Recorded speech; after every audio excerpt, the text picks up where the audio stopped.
Okay, so Simon asked me to talk about one thing. I'm going to take the liberty of being the last speaker and talk about something totally different. He feel free to throw me out at the end if he doesn't like it. I would like to start by encouraging everybody that we've talked about some things today that have got some folks dismayed, disheartened, angry, unbelief, and hopefully some encouraged. A lot of what we've discussed around the personal economy, the identity economy, leveraging personal data in real time at scale to deliver highly engaging services is going to come. Okay? Don't deny that it's going to come. The question is, what role do you and your organization want to play to do that? One of the last questions we had was, which of these verticals is going to take the key? The answer is they all have to. Because believe it or not, if we all emptied our wallets or our purses onto the table, you're going to see a tremendous number of third-party identity relationships. You're going to have relationships with banks, with telcos, with your governments, social networking, so on and so forth. One identity, multiple personas. So the notion that there's going to emerge a single authoritative source or personal data vault or broker for all your identity is absolutely foolish. Right? It's not going to happen. No one's ever going to want it. But if people don't start self-regulating and delivering this stuff in a way that adds real value to the end users, the government is going to come in and help. I don't know if the government representatives are still here, but I'm sure that they're more than anxious and willing to come in and help. Okay, so it is possible. You can do that. My encouragement, if you're an operator here, start small. Okay, don't boil the ocean. I'm positive that there are 8 attributes of personal data about your subscribers that are currently squirreled away in one or many repositories that if you just had access to inside your own 4 walls, you could get that subscriber to go from 1 service to 3 services and have a more engaging, delightful user experience. Okay, so that said, let's move on. Today I'm going to talk to you about hostages, victims, and participants. Okay, and I'm going to pretend I'm mad a little bit and ask for some involvement. Stand up if you use Facebook or Google. All right. Congratulations, you're all victims. Okay, you can sit down. So why do I call you all victims? So you have decided in your infinite wisdom, right, to trade a whole bunch of information about yourself to a company whose terms of service you most likely never read, because it was hidden behind an impenetrable wall of legalese, and they are leveraging your data to make a whole bunch of money. I love that comic that you had, right? It's free, but you're the product. They are using your data to do whatever they want. Absolutely whatever they want. Sometimes that stuff is very bad. And victims, even though I use that a bit tongue-in-cheek, is not always tongue-in-cheek. There was a frightening story that came out just yesterday, startup in Silicon Valley, backed by Andreessen Horowitz, right? It was an online flirting thing, so you could find people of the opposite sex near you to flirt with.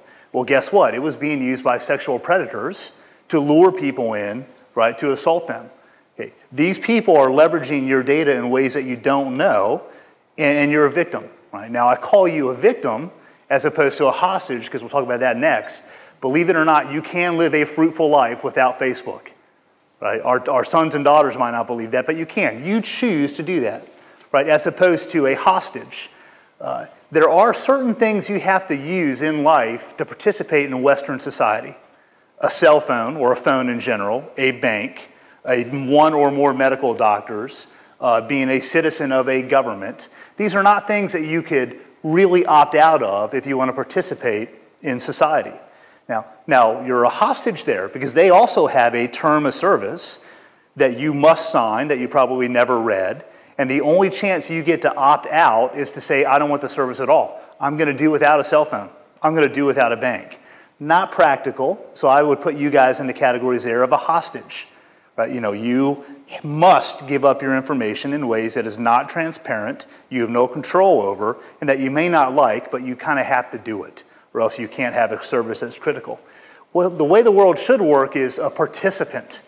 Okay, now, this is going to go down in one of 2 ways, right? Regulators are going to come in and say, we are the advocate of the small guy, and you must, in an effort of fairness and morality, or whatever it is, give insight, transparency, and protection to this personal data while delivering a service. Or companies are going to realize, which may be a bit Pollyanna-ish, I understand, right? It's a classic child's movie in the US, where they realize, hey, it's in my commercial interest to engage my user. Right? The more transparent I am with them, the more I let them see what I'm doing and participate in deciding what data I have about them, and when, how, and if I'm going to share that they're going to trust me more and maybe even give me a little bit more data or a little bit more latitude to go and do something with. Okay? We believe that turning your customers into participants instead of hostages, right, or worse, victims, is absolutely going to be key to getting more robust access to that rich identity data that you already have about them, and will let you create all sorts of new business models. Okay, now the business models and how to implement those is what I was supposed to be talking about today, right? There's been all sorts of examples I've heard bandied around the room of leveraging real-time identity data between parties. You guys could come up with, I'm sure, your own examples. In fact, I've gotten into some great arguments. Where's the mobile payment guy? We've got a gentleman's bet about who's right and who's wrong, right, about this.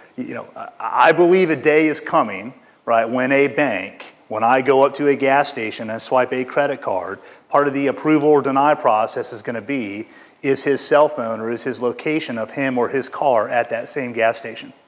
Right? It's a second form of identifying information that creates a virtuous circle or a two-sided kind of a benefit for these people.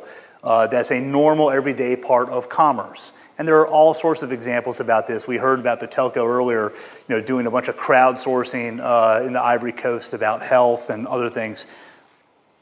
Lots of examples. Again, they're all predicated, though, on leveraging identity data in real time at scale, which is very different than an analytics problem. It's very different than a big data problem.